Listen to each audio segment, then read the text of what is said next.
और ये बोलना चाहती हूँ कि पप्पू एक बार फिर से बहुत बुरी तरह से फेल हो गया ये मंदबुद्धि व्यक्ति। पीएम केयर्स फंड के मुद्दे पर कांग्रेस पार्टी और राहुल गांधी को सुप्रीम कोर्ट से करारा तमाचा लगा है। आज सुप्रीम कोर्ट ने आज अपने फैसले में कहा कि पीएम केयर्स फंड का पैसा राष्ट्रीय आपदा राहत में ट्रांसफर करने का आदेश नहीं दे सकते। ये दोनों अलग अलग फंड है। कोई भी व्यक्ति एनडीआरएफ में योगदान देना चाहे तो उस पर कोई पाबंदी नहीं है। जबकि पीएम केयर्स फंड को लेकर राहुल गांधी समेत पूरी कांग्रेस ने लगातार सवाल उठाए थे। तो इसी मुद्दे पर आज हमारे साथ है पॉलिटिकल एनालिस्ट ममता काले जी। तो मैम, इस पूरे घटनाक्रम पर आप क्या कहेंगे? देखिए जगमान, जो आपने प्रश्न किया है वो बहुत ही जायज और महत्वपूर्ण विषय है, क्योंकि कांग्रेस पार्टी जो है अपनी गंदी और घिनौनी घटिया हरकतों से बाज नहीं आ रही है। राहुल गांधी को कुछ चीजें समझ में नहीं आती हैं और अब उनको एक बार फिर जब उन्होंने रफाल के विषय पर भी आदरणीय सुप्रीम कोर्ट का नाम लिया था, माननीय प्रधानमंत्री जी के बारे में सुप्रीम कोर्ट को कोर्ट करके अपनी चुनावी रैलीज में झूठ बोला था, तब भी उनको सुप्रीम कोर्ट से माफी मांगनी पड़ी। करारा जवाब थप्पड़ सुप्रीम कोर्ट ने उनको मारा और दोबारा से वही हालत हुई जब इन्होंने पीएम केयर फंड की बात करी, जिसको कोविड के लिए बनाया गया था। तो आदरणीय सुप्रीम कोर्ट ने आज बहुत साफ कर दिया, दूध का दूध और पानी का पानी, कि इसका जो फंड है ये कोविड केयर के लिए है। इसके अध्यक्ष आदरणीय प्रधानमंत्री जी हैं और इसको एनडीआरएफ में किसी भी तरीके से मर्ज करने का कोई विषय नहीं उठेगा। अब मैं थोड़ा सा जानकारी आपको पीएम केयर फंड का जो पैसा था वो कहां गया वो भी देना चाहती हूँ, ताकि हिंदुस्तान की जनता को पता चले कि ये झूठी कांग्रेस किस तरीके की गंदी राजनीति करती है। अपने स्वार्थ सिद्धि के लिए किस तरीके से सरकार पर गलत बयानबाजी करती है। देखिए 3100 करोड़ टोटल जो फंड से जो पैसा है वो अभी तक बांटा गया है, आवंटित किया गया है, जिसमें से 2000 करोड़ जगमाल खाली 50,000 वेंटिलेटर लेने के लिए इस्तेमाल किया गया है। और आजाद भारत में पहली बार ऐसा हुआ है कि इतनी बड़ी रकम या 50,000 वेंटिलेटर मेडिकल फर्टर्निटी को खरीद करके दिए गए हैं। आज से पहले कभी किसी ने इस चीज पर ध्यान नहीं दिया। 1000 करोड़ रुपए इसमें से ही विभिन्न राज्यों को दिए गए हैं ताकि जो माइग्रेंट लेबरर्स हैं उनका ध्यान रखा जाए, उनकी जरूरतों को पूरा किया जाए। और जो 100 करोड़ है उनको दिया गया है कोविड की वैक्सीन को खोजने के लिए, उसका जो अनुसंधान है उसको करने के लिए। तो इस तरीके से 3100 करोड़ रुपया ऑलरेडी डिस्ट्रीब्यूट हो चुका है, उसका इस्तेमाल हो चुका है। तो इन लोगों को इतनी घटिया राजनीति करने शर्म नहीं आती, ये बहुत ही ज्यादा दुख की बात है। अब मैं इनके बारे में बात करना चाहती हूँ।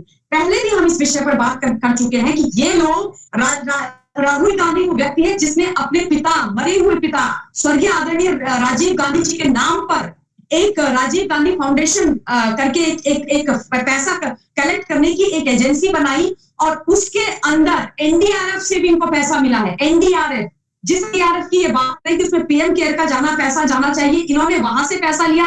बजट के अंदर भी आप सोचिए, आपका और हमारा टैक्स पेयर का पैसा होता है बजट में। बाय द वे, ये राहुल गांधी का, प्रियंका वाड्रा का और सोनिया गांधी जी का पैसा नहीं है।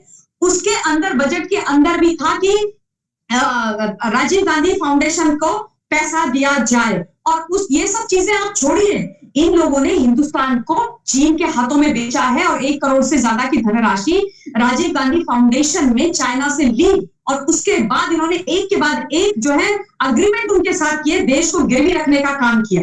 तो इनसे प्रश्न नहीं पूछे जाने चाहिए और ये इसीलिए प्रश्न कर रहे हैं क्योंकि आज राजीव गांधी फाउंडेशन की बात हम तमाम लोग उठा रहे हैं। सच्चाई उजागर सब लोग करना चाहते हैं। ये किस आधार पर, आप बताइए, किस आधार पर इन्होंने ये पैसा राजीव गांधी फाउंडेशन में लिया? मुझे ये जानना है।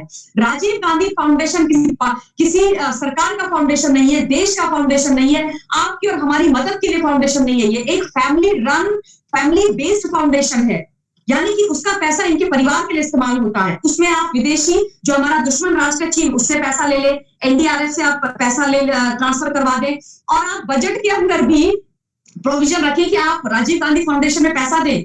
तो प्रश्न तो इनके ऊपर होने चाहिए। सुप्रीम कोर्ट में तो इनको लेकर के जाना चाहिए।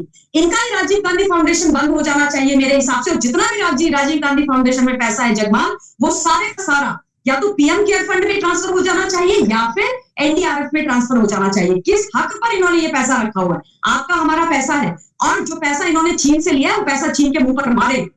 चीन के मुंह पे मारे और खत्म करें ये कहानी। जहां तक पीएम केयर फंड की बात है, ये एक रजिस्टर्ड पब्लिक फंड की संस्था है। आप सोचिए, ट्रस्ट है एक पीएम केयर फंड, जिसके प्रेसिडेंट आदरणीय प्रधानमंत्री जी हैं।